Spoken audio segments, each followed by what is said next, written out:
profissionais das letras envolvidos com o ensino. A mesa debatedora desta noite foi pensada para refletir sobre literatura e ensino, trazendo para a discussão abordagens teóricas, as dificuldades encontradas e os novos suportes tecnológicos envolvidos no processo de formação do leitor. Convidamos o professor doutor Antônio Aparecido Mantovani para mediar a mesa, leitura do texto literário e formação do leitor, com a participação das professoras convidadas, doutora Célia Maria Domingues da Rocha Reis, da Universidade Federal de Mato Grosso, e doutora Vera Lúcia da Rocha Maqueia, da Unemate.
Primeiramente, boa noite a todos. E já iniciando, até porque o nosso tempo é bastante pequeno, pelas inúmeras atividades que teremos hoje, eu apresento a professora doutora Célia Maria Domingues da Rocha Reis, professora graduada em Letras, com mestrado em Teoria Literária, doutorado em Literatura Brasileira, ambos pela Unesp. Possui pós-doutorado em Estudos Comparados de Literatura e Língua Portuguesa, USP. É professora associada 3, docente do curso de graduação em Letras e do programa de pós-graduação em Estudos de Linguagem da Universidade Federal de Mato Grosso. Coordena o grupo de pesquisa, Lugares de Artes, Linguagens, Memórias, Fronteiras.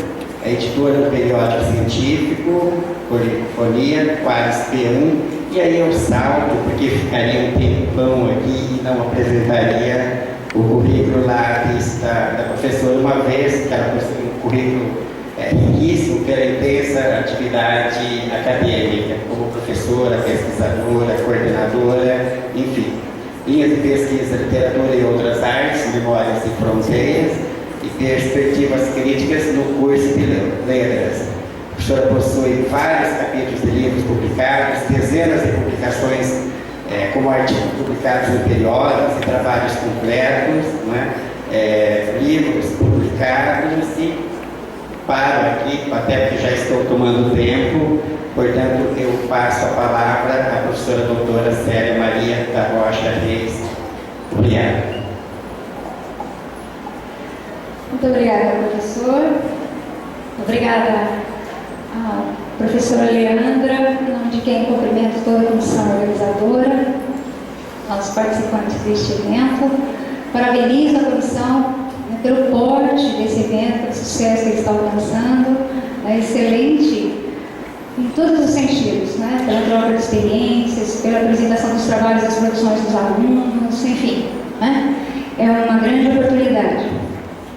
Bem, então eu fiquei bastante feliz, achei apropriada com o convite para participar dessa mesa que vai trabalhar com o ensino de literatura, que tem esse eixo como tema, né? Justamente porque, neste momento, 3 focos, né, incidem sobre a minha pesquisa. Eu estou desenvolvendo pesquisa sobre esse assunto nesse momento. Então, um dos focos é que eu estou preparando um livro que fala de um programa, Biblioteca Oficina de Literatura, esse é o título, que é um programa criado em Média Araguaia, no campus avançado de Barra do Garça, né, da UFMT.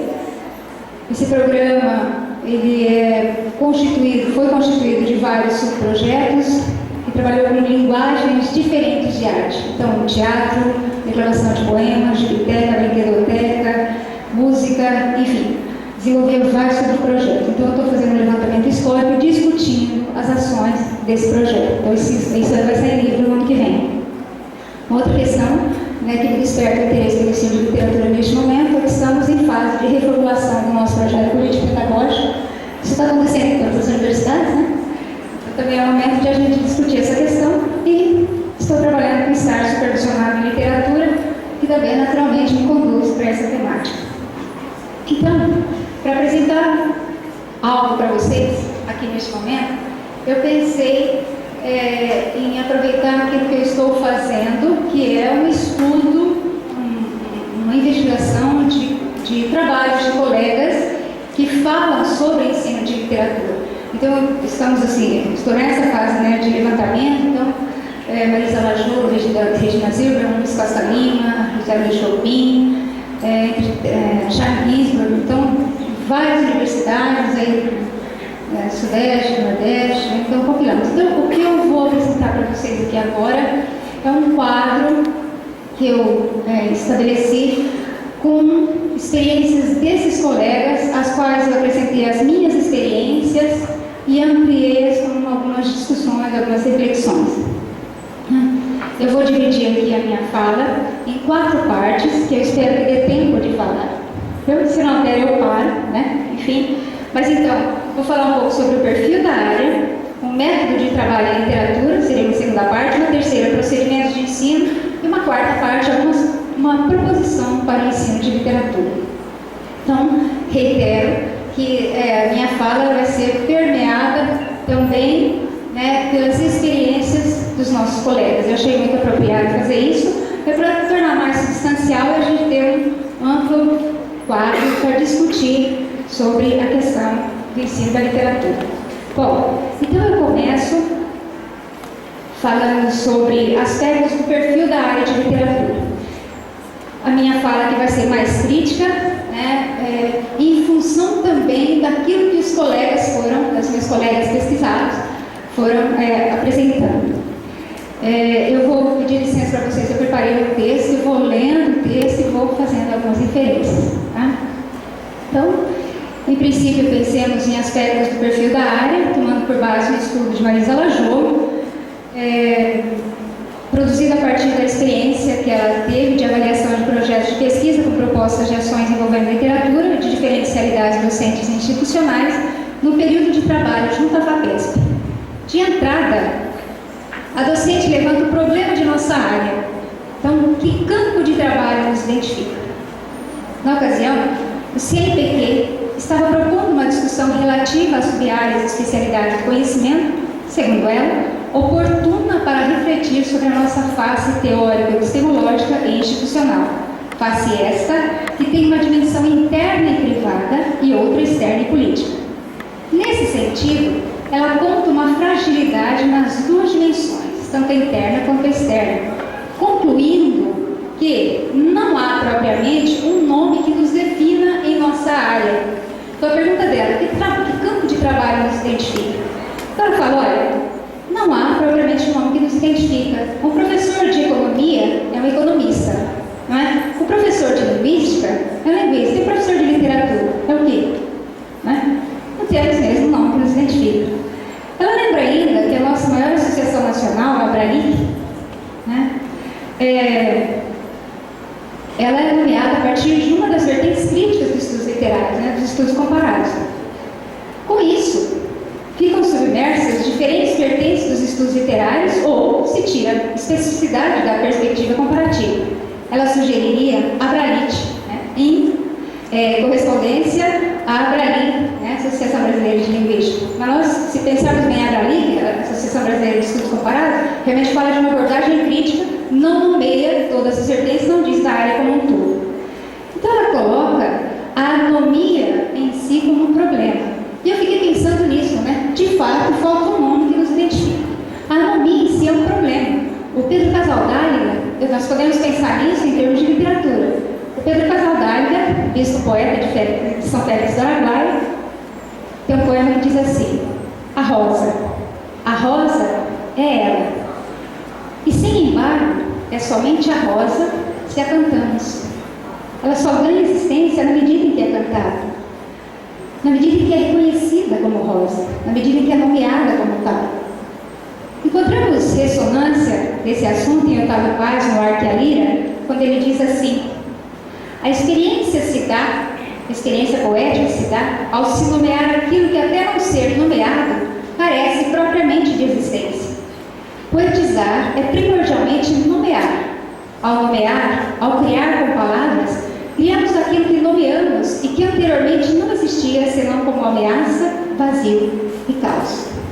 Então as palavras criam realidades, projetam sentidos, dão sentido ao que somos, ao que nos acontece, compõem nossa visão de mundo, o modo como nos vemos no mundo e como o mundo nos vê. Mas um segundo ponto ainda se acrescenta a esta anomia, né? Observando a tabela de áreas de conhecimento do CNPq que está projetada aí na tela, podemos verificar que a literatura se insere no campo das letras. Nós temos os campos, então, áreas de conhecimento. Nós estamos lá entre linguísticas, letras e artes. A linguística, se vocês observarem no código ali, ela é número 2, o final do código, né? Então é 8000002, né? Ela vem primeiro do que letras. No finalzinho do código de letras é 1. A linguística ocupa o primeiro lugar. Letras o segundo, mesmo na ordem de letras sendo o primeiro, né? Mas vejam aí. Então a linguística, ela tem 7 disciplinas, compondo o seu campo.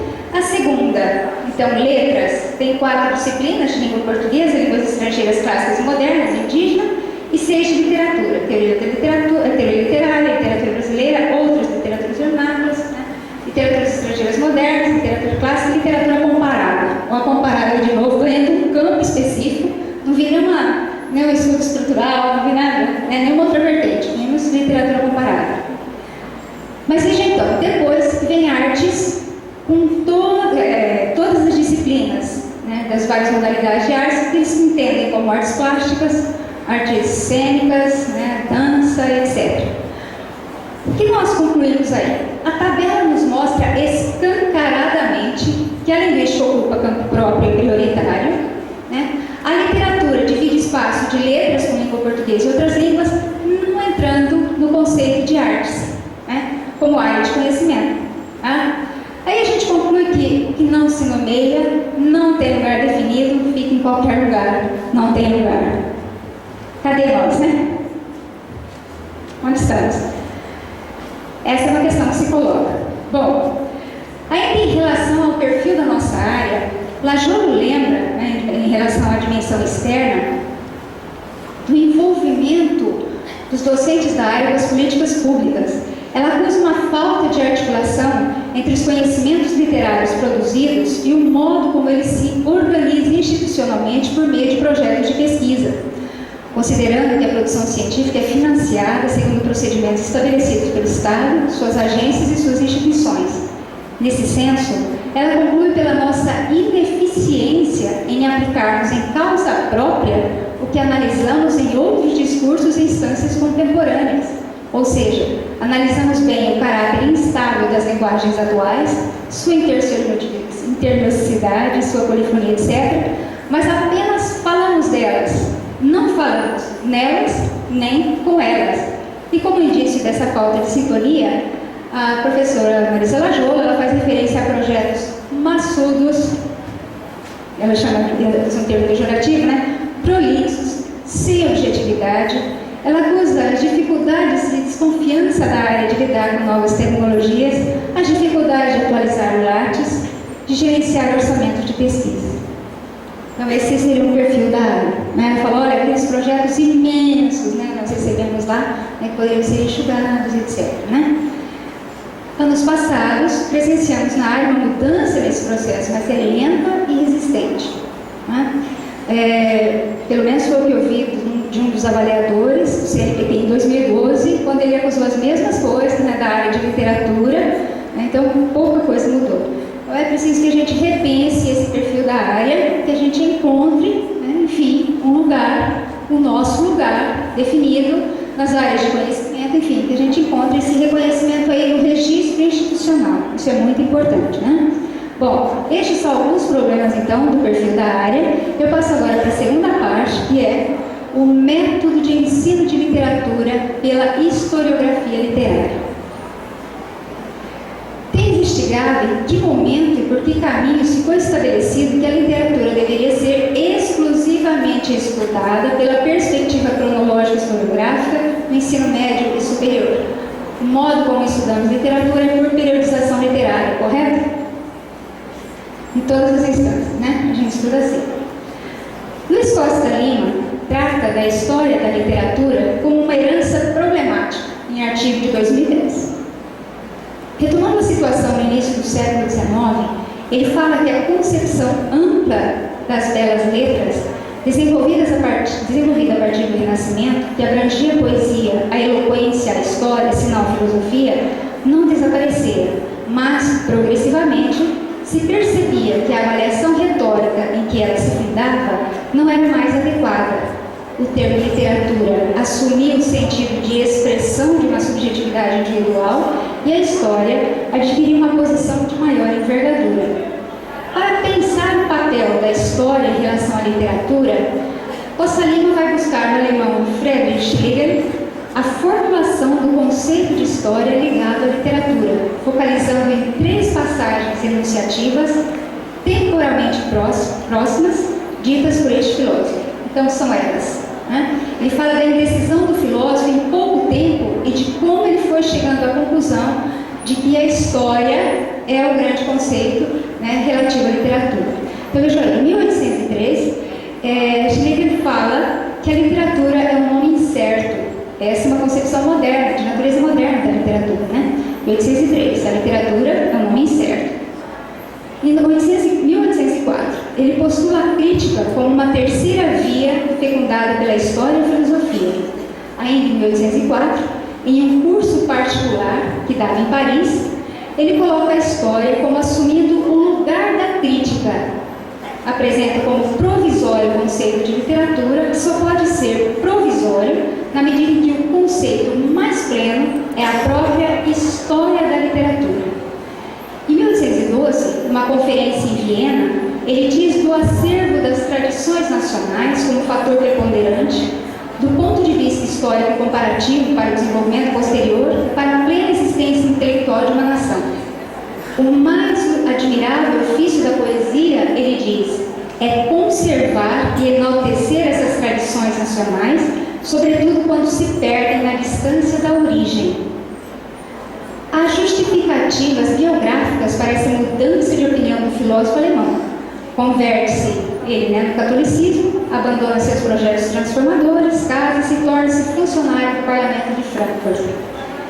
É a este Schlegel, diz Costa Lima, a serviço da restauração da Europa, que procurava desfazer-se dos efeitos de 1789, da Revolução Francesa e da expansão napoleônica, que corresponde ao cultor da História Nacional da Literatura. Seu curso, publicado em 1815, segue o que já era e se consolidará como padrão das obras sobre literatura. A nação, o Estado-nação, explicava o que seria tomado como obra literária. Então vejam aí os primórdios dessa nossa história da literatura. Estes conceitos se disseminam no mundo afora.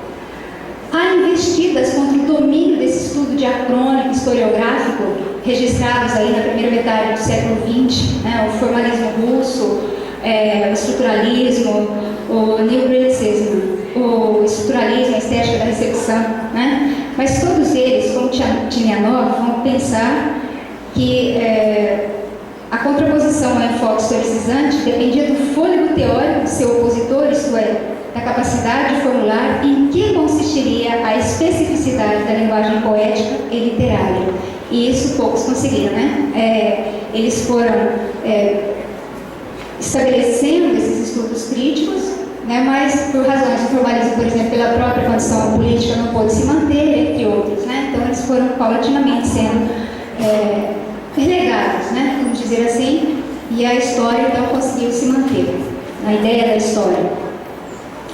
No Brasil, a função concedida à história da literatura desde o início do século XIX, adotadas no pós-independência, mantém-se intacta entre nós, passando a representar um grave obstáculo para a avaliação do objeto de literatura quando o apoio em que ela se sustentava deixa de ser eficiente. Sua legitimação se dá, já em 1836, no discurso sobre a história da literatura no Brasil, de Gonçalves de Magalhães, quando este reitera o papel assegurado do Estado-nação. Desenvolve-se com Silvio Romero, de tendências deterministas, refina-se e se estabiliza com a formação da literatura brasileira de Antônio Cândido, ainda hoje considerado uma obra fundamental para a compreensão da literatura. A literatura é entendida considerando as condições sociais nas quais ela se cumpre. A história cumpre o papel decisivo do que explicaria a literatura. A noção de nacionalidade é tomada como decisiva. A literatura convertia em linguagem os traços da nacionalidade. Ora, reflete Costa Lima, em considerando a importância sociopolítica do Estado-nação, tal concepção da literatura torna-se inoperante no momento em que o Estado-nação deixa de ser a última instância, a instância da decisão autônoma, e passa a levar em conta os blocos internacionais em que se integra. Lima se pergunta, hoje, se a estabilidade que alcançou a história da literatura deve ser mantida. A que preço isso é alcançado, se não de pôr debaixo do tapete a pergunta sobre o próprio estatuto da literatura? Ele denuncia que a legitimidade e prestígio que a literatura alcançara ao longo do século XIX foram devidas à sua sociologização, que se cumpria ao mesmo tempo que se relegava a sua indagação para algum filósofo ocioso. Manter essa dívida significa agora que os que se consideram especialistas em literatura permaneçam alheios, se não hostis, à tentativa de compreendê-la. Não se pense em desprezar a história e a história da literatura, mas de retomar o filão que o próprio Schlegel, seu formulador, ignorou. A crítica como mediação entre a história e a filosofia, considerando-a, consolidando-a em sua especificidade. Se vimos uma crítica mais acirrada de um crítico, né, como do naipe do Luiz Costa Lima, não é menor a crítica em relação à história da literatura em poetas como o português Ernesto de Melo Castro, por exemplo. Ele afirma que se fizesse um esquema linear de história da poesia portuguesa, esta pressuporia tomar os fatos como uma realidade objetiva, verificável através de documentos, procurando os porquês históricos ao longo do eixo do tempo e através de um complexo de situações inconstituíveis. A necessária objetividade requerida por este método é de tão difícil alcance que acabam por serem desenvolvidos preconceitos doutrinários, os esquemas de simplificação unilaterais falseadores, pois a interpretação crítica dos documentos, sua seleção e valorização, passam a ser feitas em função de uma doutrina que pré-informa o leitor, o historiador. Então nós começamos a criar preconceitos do barroco, por exemplo, sem ter conhecido as obras do barroco. Preconceitos do arcadismo sem ter conhecido as obras do arcadismo. E assim por diante, né? Então, a isso que o poeta se refere. É crucial lembrar, Melo Castro diz, que a arte é um fenômeno vivo que renasce constantemente da própria situação humana de existir. O diacronismo, mesmo em âmbito da oposição progressão-reação, não é aplicável ao estudo do fenômeno da poesia. Na esteira de Costa Lima e Melo Castro, tributo a história da literatura como um método de ensino a ser repensado, transformado ou substituído. O problema não é o método em si, como disse Alfredo Bose. O Bose disse, numa entrevista que ele deu para Maria Teresa Fraga Rocco, ele fala que é importante a história da literatura para pensarmos em função das novas necessidades, novas percepções da realidade. Isso é fato. No entanto, o grande problema do estudo da literatura, pela perspectiva historiográfica, são os procedimentos adotados, que é o que passaria a tratar no próximo item. Então, procedimentos de ensino. Estabelecer uma cronologia com os estilos literários exige uma extensa pesquisa, considerando que cada um deles se organiza em função de um pensamento sócio-estilístico literário. O pesquisador, o historiador, lê as obras, retira delas características segundo valores estéticos, humanos, concernentes à sua visão de mundo, articula-os aos pensamentos filosóficos, históricos e produz a sua historiografia. Uma historiografia, como a de Alfredo Bossi, História Concisa, é monstruosa no sentido do montante de informações de teóricos e obras e de pedregoso acesso. Os alunos costumam reclamar de História Concisa, é muita informação, né? Então, considerando os tantos escritores de prosa e versos, teóricos, arrolados, que os alunos pouco conhecem, seria interessante que conhecessem parte daquela bibliografia arrolada, se pudesse aproveitar melhor a leitura. Eu ressaltei aqui o procedimento a priorístico. O leitor, o autor, o escritor, ele lê as obras literárias para falar sobre elas, construindo sua teoria. Ocorre que, tradicionalmente, o aluno fica privado de ler as obras, ou lê uma e outra, no restante lê fragmentos, tendo que, sem ler as obras, pressupor suas características, falar sobre elas, encaixando-as nas obras. A palavra encaixar é fatal nas aulas de literatura, né? Vou encaixar essas características em poema. Então, por exemplo, algumas semanas, 2 alunos vieram me falar se tal e tal, perguntar se tal e tal obra tinha um carpe diem, ou se o carpe diem era no barroco ou no arcadismo. Eu falei, meu Deus, é uma dúvida, né, que indica o estudo do conhecimento pelo conhecimento, não é verdade? Sintético, sem nenhuma aplicabilidade, a não ser para a realização das provas e repetição desse modelo de ensino quando os graduandos entrarem no mercado de trabalho. Eles vão fazer isso mesmo com os alunos, né, que aprenderam. É o que denuncia Meritastro como pré-conceitos doutrinários, já fiz referência, os esquemas de simplificação unilateral e forçador, né? E são tomados como a totalidade dos estudos de cada estética. Tudo estudado de maneira rápida, porque o programa precisa ser cumprido. Um conteúdo é pré-requisito para outro. Os alunos, então, vão tendo notícias de uma suposta literatura produzida em determinado século, contexto, geografia, com caracteres pertinentes a este momento. Eles estudam tais análises e, no geral, tomam-nas como palavra de ordem absoluta e inquestionável. Ninguém questiona. Quem vai questionar que aquelas pré-rotativas lá do barroco estão erradas?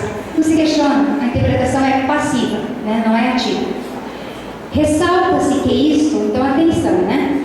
Não tem ocorrido somente na nossa área. Em Dialética da Colonização, Alfredo Bossi denuncia que, na década de 70, a evidência da aliança entre técnica neutra e opressão ideológica despertou nos pesquisadores uma profunda desconfiança em relação às receitas positivistas e funcionalistas que vinham sendo aplicadas metodicamente desde a fundação dos cursos de ciências sociais em todo o Brasil, a partir de 1930. O mundo do receituário é a forma formada da cultura dominante e vigora em todas as carreiras a que a universidade dá acesso. O que se transmite aos alunos, e aqui atingimos o cerne da dinâmica educacional, o que se estratifica em termos de instrução fundamental é quase sempre a fórmula final, reduzida, reificada, da antepenúltima tendência da cultura anterior. Então é isso aí, né, a lógica do receituário.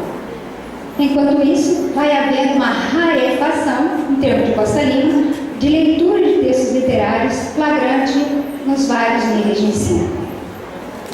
E esse seria a questão do método de trabalho, né? E outros procedimentos empregados, então, para a aplicação desse método. Indicação de leitura. Então, nós fazemos indicação de leituras poéticas, de poemas, raramente são indicados um autor completo, né, um poeta completo, a gente indica um outro poema, né, são feitas indicações de contos, romances e outros teóricos. Os alunos reclamam muitas vezes quando essas obras são indicadas por inteiro, né? Mas um romance é muito grande, não sei o quê. O professor Jaime Ginsburg, da USP, falando de Freud com seu mal-estar da civilização, ele mostra que um fato concreto do mal-estar que atinge o ensino da literatura é este, né? É o momento em que o professor opta por trabalhar com o livro inteiro. Então, o problema central é o valor atribuído ao livro, o significado atribuído à leitura.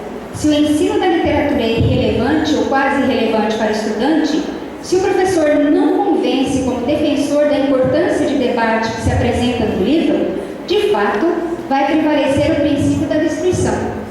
Ele diz, né, o mínimo esforço, o gozo sádico de obter aprovação, lendo pouco ou